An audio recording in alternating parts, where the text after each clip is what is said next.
Good morning, folks, and thanks again, Mike, for the opportunity to be here. If there's any way that I can continue to help your publication, please let me know. The first thing I want to do is thank the AFA and, by association, the FPA for engaging with us in this process so far.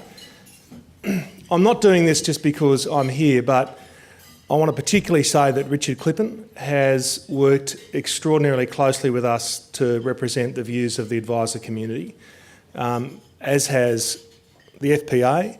I know that sometimes you guys are represented as warring cousins, but the reality is that we're engaging equally with the FPA and the AFA.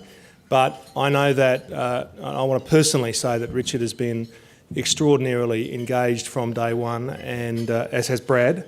And I know that Matthew Rowe was invited to be here today, but genuinely has another commitment and can't be here.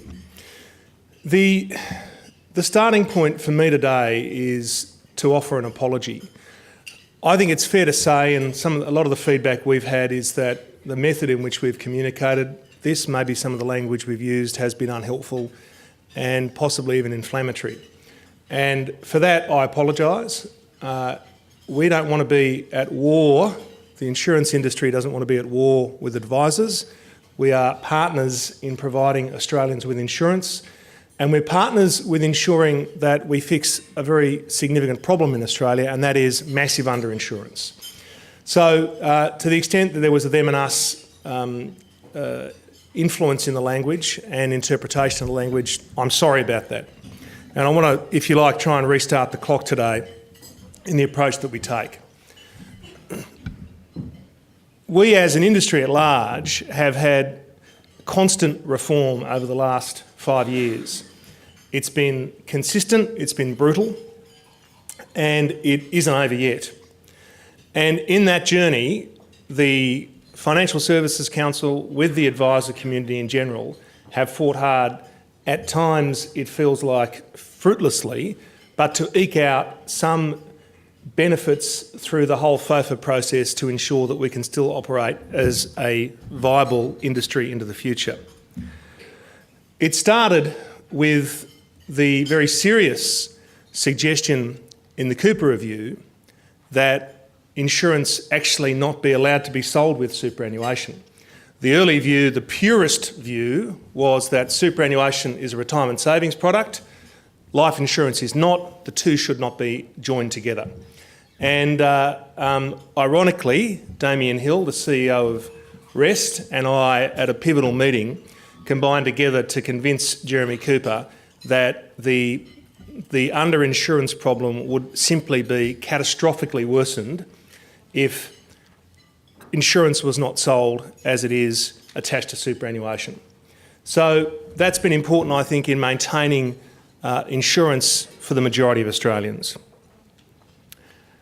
We also know that the provision of the forms of remuneration in FOFA have been under attack, and we were able to ensure that commissions on retail financial products were originally prohibited. At one stage, the view was that commissions should be prohibited completely from insurance.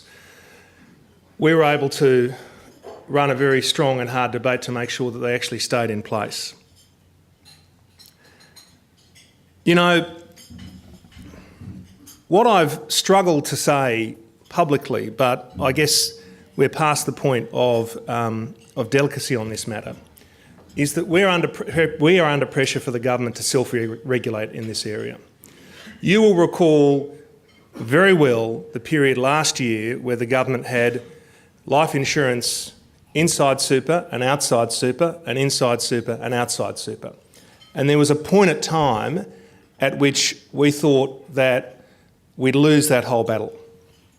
And I made a very clear representation to Bill Shorten at the time, which was to say the government's position on life insurance needs to be settled. We all agree, and Bill Shorten actually strongly agrees, and I think it would have a lot to do with his union background in terms of the benefits of insurance to workers who are injured or killed and to their families. He gets the underinsurance issue.